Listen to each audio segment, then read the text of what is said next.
Hi everyone, एटलाशन की preparation करने के लिए मुझे 3.5 मंथ्स का टाइम लग गया था।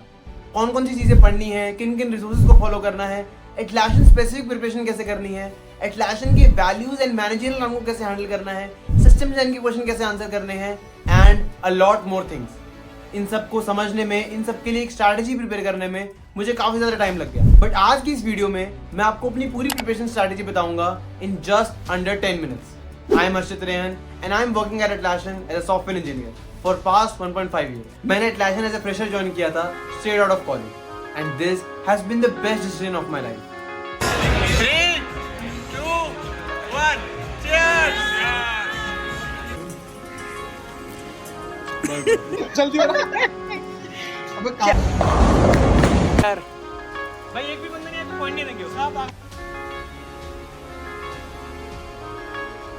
Because Atlassian is an amazing company to work with. Even better than Fang, Mang or any other software company that you know. It provides better compensation, better perks, better benefits, better work-life balance. It takes care of its employees, and apart from all this, Atlassian is a remote-first company. That means that you can work from anywhere you want. You want to work from home, you can do that. You want to work from office in Bangalore, you can do that. You want to work from mountains, you can do that. You want to work from beaches or any other destination that you want, you can do that. Atlassian promotes work from anywhere.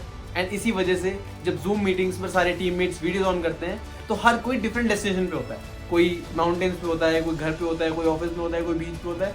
हर कोई different destination पे होता है where they are able to get their best productivity. अब इस पर काफी सारे लोग क्वेश्चन करते हैं कि ऐसे तो टीम्स कभी मिल ही नहीं पाएंगी, कभी फेस टू फेस इंटरेक्शन नहीं हो पाएगा, कभी टीम कोलैबोरेट नहीं कर पाएंगी एक साथ। बट ऐसा नहीं है। Atlassian के अंदर we all have off sites in every quarter. हर 3 महीने में हमारी पूरी टीम एक सिटी में मिलती है। इट कैन बी बैंगलोर और एनी अदर सिटी, जहाँ पर हम सब मिलते हैं, कोलैबोरेट करते हैं, टीम मीटिंग्स होती है, फन होता है, टीम डिनर्स होते हैं, टीम लंचेस होते हैं, इवन टीम ब्रेकफास्ट भी होते हैं। And all of this is sponsored by Atlassian.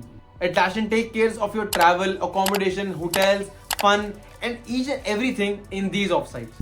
And apart from this, अगर आप किसी सिटी में रहते हो तो वहाँ पर भी Atlassian के लोकल इवेंट्स काफ़ी फ्रीक्वेंटली होते हैं, जिसके अंदर Atlassians जो कि नियर बाई ही रहते हैं वो सब मिल सकते हैं एंड काफ़ी ज़्यादा फन एक्सपीरियंस होता है वो भी। So perks and benefits are unlimited, but for availing these perks and benefits you need to be here in Atlassian, and for being there in Atlassian you have to clear the interview process. And trust me, interview processes at Atlassian are not that easy. मैंने Atlassian के लिए काफी सारे लोगों को referral भी दिया था एंड उनमें से कुछ लोग काफी बड़ी बड़ी कंपनीज में से भी थे। There was one person from Google, there were 2 persons from Amazon and there was 1 person from Microsoft as well. And out of all of them, there was only 1 guy from Amazon who was able to get into Atlassian. All others were rejected. So इसीलिए interview process मुश्किल है, yes. But can you make them easy by your preparation? Definitely. मैंने काफी सारी preparation strategy videos भी देखी है जहां पर आपको कुछ कुछ रिसोर्सेज दे देते हैं and they tell you to focus on all these resources for your preparation and after this you will be able to clear the interview process. But ये एक अच्छी प्रिपरेशन स्ट्रैटेजी नहीं है। किसी भी इंटरव्यू प्रोसेस के अंदर 2 पार्ट्स होते हैं। First is uncontrollables and second is controllables. Uncontrollables मतलब वो चीजें जिन पे आपका कंट्रोल नहीं है। फॉर एग्जाम्पल, आपका कंट्रोल नहीं है कि आपसे क्या क्वेश्चन पूछा जाएगा, आपका कंट्रोल नहीं है कि आपका इंटरव्यू किस डायरेक्शन में जाएगा, इन सब चीज़ों पे आपका कंट्रोल नहीं है एंड हमारा मेजर फोकस अनकंट्रोलेबल्स पे ही रह जाता है। But there is second part as well and that is controllables. ऐसी चीज़ें जिन पे आपका कंट्रोल है, जो चीज़ें आप कंट्रोल कर सकते हो। For example, your introduction. आपका इंट्रोडक्शन किसी भी इंटरव्यू के अंदर डेफिनेटली पूछा जाएगा। Apart from this, eight the end of the interview आपसे डेफिनेटली पूछा जाएगा कि आपके पास इंटरव्यूअर के लिए कुछ क्वेश्चन है या नहीं, तो ये भी चीज़ आपके कंट्रोल में है। And then there are some questions in the behavioral round which you can control as well. And इसी वजह से every good preparation strategy video should definitely consist of how to handle the uncontrollables and the controllables as well. And यही हमारा आज का M भी होगा। मैं आपको बताऊंगा कि इंटरव्यू प्रोसेसेस के इन दोनों पार्ट्स को कैसे हैंडल करना है, so that we will be able to create the best preparation strategy video for Atlassian. And without much wait, let's get started. सबसे पहले बात कर लेते हैं Atlassian के इंटरव्यू राउंड्स की। अगर आप Atlassian as a fresher join करना चाहते हो, देन देयर आर 4 राउंड्स। सबसे पहले आता है हैकर रैंक का ऑनलाइन कोडिंग टेस्ट, जिसके अंदर आपसे 3 मीडियम टू हार्ड लेवल की कोडिंग क्वेश्चंस पूछे जाते हैं। देन उसके बाद 2 face to face coding rounds होते हैं एंड देन इनके बाद फाइनली आता है आपका मैनेजरियल और बिहेवियरल राउंड। जिसके अंदर आपसे बिहेवियर रिलेटेड क्वेश्चंस पूछे जाते हैं based on your past experiences and some hypothetical situations. Okay, so these were the interview rounds if you are joining as a fresher. But अगर आप किसी सीनियर रोल पे ज्वाइन करना चाहते हो, for example you want to join as a SG2 और SG3, then there is an additional system design round. आपके जो 2 कोडिंग राउंड्स है उनमें से एक कोडिंग राउंड ओमिट हो जाता है एंड उसकी जगह सिस्टम डिजाइन या कोड डिजाइन राउंड आ जाता है. Okay, so these were the interview rounds at Atlassian. अब हम आगे बढ़ते हैं एंड बात करते हैं about the uncontrollable part. Interview की वो पार्ट्स जिन पे आपका ज्यादा कंट्रोल नहीं है, उन्हें हम कैसे प्रिपेयर करें. अनकंट्रोलेबल्स में आता है कि आपसे क्या क्वेश्चंस पूछे जाएंगे, इस पे आपका कंट्रोल नहीं है, राइट. जब मैंने अपना Atlassian का इंटरव्यू दिया था तब फ्रेशर्स से भी सिस्टम डिजाइन पूछा करते थे, तो इसीलिए मैंने DSA एंड सिस्टम डिजाइन दोनों की ही प्रिपरेशन करी थी. DSA के लिए मैंने सिर्फ 3 स्टेप्स फॉलो करे थे. सबसे पहले मैं गया था LeetCode and Geeks for Geeks पर, एंड वहां पर Atlassian स्पेसिफिक जितने भी क्वेश्चंस हैं, जितने भी Atlassian के इंटरव्यूज में पूछे जा चुके क्वेश्चंस हैं, उन सबको मैंने प्रैक्टिस कर लिया. सेकंड स्टेप पे मैं गया था Strivers SG शीट पर. Striver SG शीट पे जो भी पूरा 30 डेज का प्लान है, मैंने वो पूरा प्लान कवर कर लिया था. एंड देन उसके बाद फाइनली मैं गया था थर्ड स्टेप पे. थर्ड स्टेप पे मैं LeetCode के weekly and by weekly contest दिया करता था. जितने भी कॉन्टेस्ट हो चुके हैं या फिर जितने भी कॉन्टेस्ट आगे आने वाले हैं, मैं वो सारे के सारे LeetCode पे दे दिया करता था, जिससे मुझे लिमिटेड टाइम में क्वेश्चन सॉल्व करना आ गया. ओके, सो ये थी मेरी 3 स्टेप प्रिपरेशन, जिसके अंदर फर्स्ट स्टेप में मैंने Atlassian स्पेसिफिक सारे के सारे इंटरव्यू क्वेश्चंस कवर कर लिए. सेकंड स्टेप पे मैंने एक 30 डे प्लान कवर कर लिया, जिसके अंदर मेरी हर एक डेटा स्ट्रक्चर की नॉलेज एकदम अच्छी हो गई. एंड थर्ड स्टेप पे मैंने कॉन्टेस्ट दे दिया, जिसके अंदर मुझे लिमिटेड टाइम में क्वेश्चन सॉल्व कैसे करना है वो आ गया, है ना. एंड ये प्रिपरेशन मेरे लिए काफी सफिशिएंट रही थी. इससे मैं अपना हैकाथॉन का कोडिंग टेस्ट एंड अपना DSA का 1-to-1 कोडिंग इंटरव्यू दोनों अच्छे से क्लियर कर पाया था. अब बात करते हैं मेरी सिस्टम डिजाइन की प्रिपरेशन की. सिस्टम डिजाइन की प्रिपरेशन के लिए मैंने सिर्फ 2 स्टेप्स फॉलो करे थे. सबसे पहले मैं चला गया था Geeks for Geeks पर, एंड वहां पर सिस्टम डिजाइन से रिलेटेड जितना भी थ्योरेटिकल कंटेंट है वो सब मैंने पढ़ लिया. इससे मुझे पता लग गया था कि सिस्टम डिजाइन की बेसिक्स क्या होते हैं, इसमें हमें क्या क्या चीजें करनी चाहिए.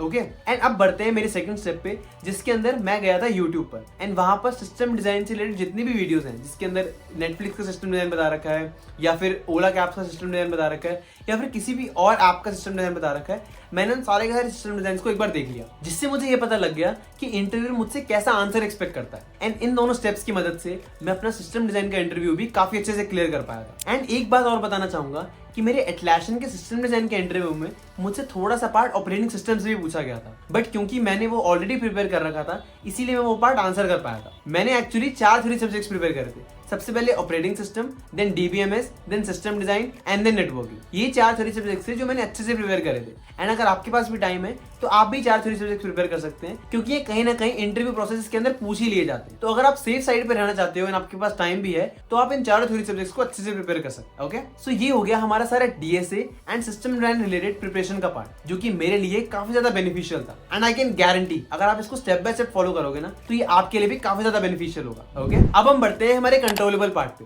जिन चीजों को हम इंटरव्यू के अंदर एक्चुअली कंट्रोल कर सकते हैं, जिनकी वजह से हमें काफी ज्यादा कॉन्फिडेंस मिल सकता है एंड हमारे इंटरव्यू में सिलेक्शन के चांसेस काफी ज्यादा बढ़ सकते हैं. अब उनको कैसे प्रिपेयर करना है वो समझते हैं. कंट्रोलेबल्स के एक्चुअली 3 पार्ट्स होते हैं. सबसे पहला होता है इंट्रोडक्शन. इंट्रोडक्शन तो मतलब बहुत ही कॉमन है. आप किसी भी इंटरव्यू में जाओगे, कहीं भी इंटरव्यू दोगे, सबसे पहली चीज आपसे आपका इंट्रोडक्शन ही पूछी जाएगी. इंटरव्यूअर अपना इंट्रोडक्शन देगा, देन आपसे आपका इंट्रोडक्शन डेफिनेटली पूछेगा ही पूछेगा, है ना. एंड इस पॉइंट पे अगर आपने अपना इंट्रोडक्शन पहले से प्रिपेयर नहीं कर रखा है, तो आप फंबल जरूर करोगे, क्योंकि आपको उस टाइम पे समझ नहीं आएगा कि क्या चीजें बतानी चाहिए, क्या चीजें नहीं बतानी चाहिए. फ्रेशर्स के साथ तो स्पेशली ये होता है. अब ये काफी छोटी छोटी चीजें हैं जिनकी वजह से काफी सारे लोग इस पर ध्यान भी नहीं देते, बट ये एक्चुअली में काफी ज्यादा मैटर करती है. मैंने तो खुद काफी सारे इंटरव्यूज बिना इंट्रोडक्शन प्रिपेयर करे ही दे दिए थे, जिसकी वजह से मैं मोस्टली हर बार इंट्रोडक्शन के अंदर फंबल करता ही था. एंड नर्वसनेस की वजह से मैं आते हुए क्वेश्चंस भी आंसर नहीं कर पाता था. जैसे ही मुझे ये रियलाइज हुआ, मैंने अपना एक छोटा सा इंट्रोडक्शन प्रिपेयर किया 1 मिनट का. मैंने उसके लिए एक वीडियो भी पूरी बना रखी है, that how to introduce yourself. मैं यहाँ पे आई लिंक अटैच कर दूंगा, आप देख सकते हो. बट इंट्रोडक्शन के अंदर आपको ज्यादा कुछ करना नहीं है. 1 मिनट के अंदर आपको सिर्फ इतना बताना है कि आप करंटली क्या परस्यू कर रहे हो. अगर आप किसी कॉलेज में हो या फिर आप कहीं वर्क कर रहे हो, आपको वो बताना है. सेकेंडली आपको बताना है कि आपने कहाँ कहाँ इंटर्नशिप्स कर रखी है या फिर आपके क्या पास्ट वर्क एक्सपीरियंसेस हैं. एंड थर्ड में आपको बताना है कि आपके फ्यूचर प्लान्स क्या हैं अपने करियर को रिलेटेड. बस इन 3 पॉइंट्स में आपका 1 मिनट का इंट्रोडक्शन अच्छे से प्रिपेयर हो जाएगा. एंड लास्ट में आपको एंड करना है with a line that I am really excited to be in this interview. That's it. इतना ही करना है एंड आपका इंट्रोडक्शन अच्छे से प्रिपेयर हो जाएगा। थोड़ा सा टाइम अगर इंट्रोडक्शन प्रिपेयर करने में इन्वेस्ट कर दोगे तो आपको इंटरव्यू के अंदर काफी ज्यादा कॉन्फिडेंस बूस्ट मिलेगा। ओके, अब बढ़ते हैं हमारे सेकंड कंट्रोलेबल स्टेप पे and that is behavioural interviews. Atlassian के अंदर managerial and behavioural interviews are the last part of your interview process, but इनकी इंपॉर्टेंस बहुत ही ज्यादा है। अगर आपके सारे के सारे इंटरव्यूज क्लियर हो गए हैं but still you don't fit in with the values of Atlassian, then you will not be selected. आपको यहाँ पे ग्रीन कार्ड नहीं मिलेगा एंड दैट इज वाई इस पार्ट को भी प्रिपेयर करना बहुत ज्यादा इंपॉर्टेंट है। अब आप अपने बिहेवियर को तो कंट्रोल नहीं कर सकते, but what you can control is how you answer to the question. आपको जो भी क्वेश्चन पूछे जाते हैं बिहेवियरल इंटरव्यूज के अंदर, आपको उन सारे क्वेश्चंस को स्टार टेक्निक में आंसर करना है। स्टार टेक्निक मतलब एस स्टैंड्स फॉर सिचुएशन। आपको क्या सिचुएशन दी गई है आपको वो एक्सप्लेन करना है। देन आता है टी मतलब टास्क। आपको क्या टास्क असाइन था आपको वो एक्सप्लेन करना है। देन उसके बाद आता है ए, आपने उस सिचुएशन एंड उस टास्क असाइन पे क्या एक्शन लिया आपको वो एक्सप्लेन करना है। एंड देन फाइनली आता है आर, इसका मतलब होता है रिजल्ट। आपके एक्शन से क्या रिजल्ट निकला आपको वो एक्सप्लेन करना है। अब बिहेवियरल इंटरव्यूज के अंदर क्या होता है, आपसे काफी ज्यादा ओपन एंडेड क्वेश्चंस पूछे जाते हैं। आपसे क्वेश्चंस पूछे जाते हैं आपके पास एक्सपीरियंस से रिलेटेड या फिर कोई भी हाइपोथेटिकल सिचुएशन दी जाती है एंड उसमें आप क्या करोगे वो पूछा जाता है। अब ये क्वेश्चंस क्योंकि ओपन एंडेड है, इसमें समझ नहीं आता कि हमें क्या क्या चीजें बतानी चाहिए एंड क्या क्या चीजें नहीं बतानी चाहिए। एंड इसी वजह से काफी सारे लोग रैंडम इन्फॉर्मेशन शेयर करना शुरू कर देते हैं एंड इंटरव्यूज के अंदर रिजेक्ट हो जाते हैं। बट अगर आप अपने सारे के सारे क्वेश्चन स्टार टेक्निक में आंसर करोगे देन आप इंटरव्यूअर को अपने आंसर्स एक स्ट्रक्चर्ड मैनर में प्रेजेंट कर पाओगे, जिससे कि इंटरव्यूअर को भी एक बेटर पिक्चर मिलेगी about your behaviour. Okay,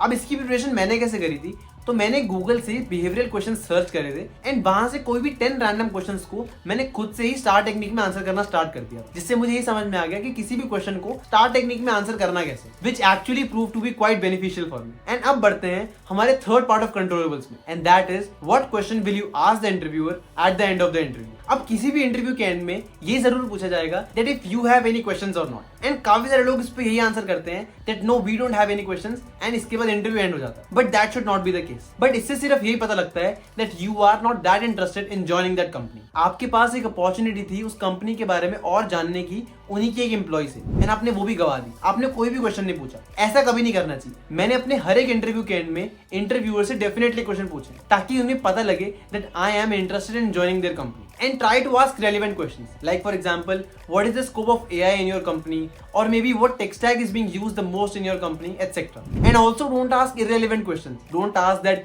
how was this interview, am I selected in this interview or not. इससे सिर्फ आपकी immaturity पता लगती है, तो ये questions बिल्कुल मत पूछना। Always ask relevant questions जिससे पता लगे कि आप उस कंपनी के बारे में और जानना चाहते हो। ओके, सो इसे एक हैबिट बना लो that you need to ask 1 or 2 relevant questions at the end of the interview and you will be good to go. So ये थी हमारी Atlassian की full preparation strategy including how to tackle the controllables and the uncontrollables. अगर आप इसको step by step follow करोगे then I guarantee that you will definitely be able to get into Atlassian. And जब आप Atlassian में आ जाओगे then ping me over Slack and हम definitely connect करेंगे. Okay?